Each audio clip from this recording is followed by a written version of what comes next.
Hello, everybody. Welcome back to another episode of 5 Minute Gaming News, the show where the host has a sore throat and is in bad shape, y'all. Thank you, Modern Medicine, because I told you I'd be back today, and I'm going to do this one, but I'm falling apart, y'all. So today in the news, I figured we would start with something fun. More information on the new Death Stranding film is here, and it made me laugh, so that's what we're leading with. As we mentioned earlier this month, Death Stranding's being produced by Alex Leibovich, who just did the film Barbarian, and of course, the madman himself, Kojima. And in recent interviews, they've explained kind of what they're going for with the movie, and it's not going to be the big budget, crazy summer blockbuster of a video game movie you think it'll be. Instead, it's far more intimate and grounded, Leibovich says. Kojima went on to say, there were a lot of pitches to make a large-scale movie with famous actors and flashy explosions, but what good would explosions be in Death Stranding? Money-making isn't something I'm focused on at all either. I'm aiming for a more art house approach,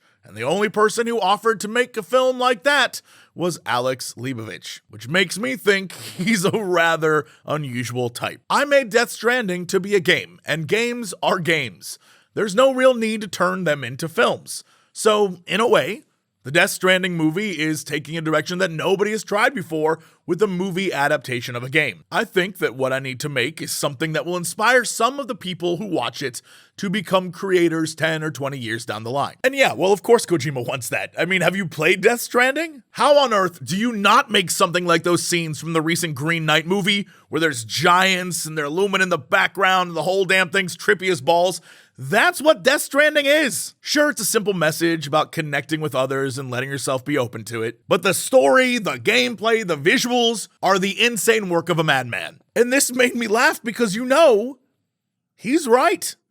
This is the kind of movie that, just like the game, when it's done and you leave the theater, you'll probably be asking yourself, did I enjoy that? In other ridiculous news, Goat Simulator 3. Yes, the game is already ridiculous, but their most recent trailer pushed those goofs to a level that Take-Two had to issue takedown notices to the game's dev team. In a recent video, players were introduced to a character named Sean. As Eurogamer says, he boasts about his impressive ragdoll skills. He went to the most prestigious ragdolling school in the world, you see, and reflected that sometimes he just sits on a bench and ponders the world at large.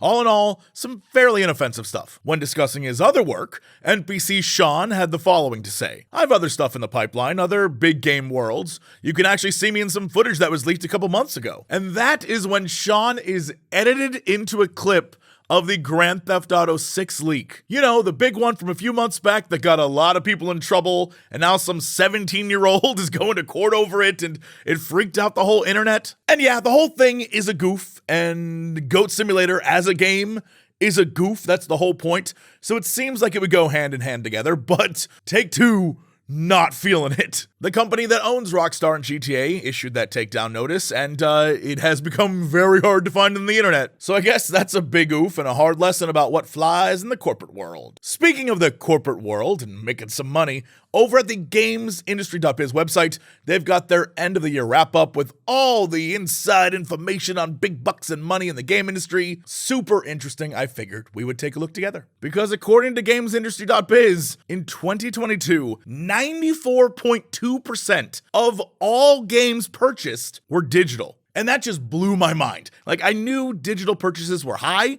but not 90% high. And it's funny too, because in our corner of the internet, there's a lot of talk about like, how can a company sell you a $300 collector's edition and the game's not even in there? Maybe that's not what people want. GamesIndustry.biz also has a ton of other stats to go through if you want to click the link below. Like the games industry, even though it sold less than the year before, still made $184 billion. What also shocked me is browser-based PC games are apparently still making bank. Meanwhile, what we all knew to be true, mobile games are bigger than ever. So, look forward to more games in that style with microtransactions and all coming in the next few years. I also really like their breakdown of the UK, Japan, and the US and what games were popular in those markets. Obviously, as is exampled by the huge Microsoft versus Sony Activision Blizzard battle happening right now, Call of Duty is either 1 or 2 in the US and the UK. But then you just have Japan with Splatoon at number 1, which is either extremely wholesome or very, very creepy, depending on which part of the internet you're on.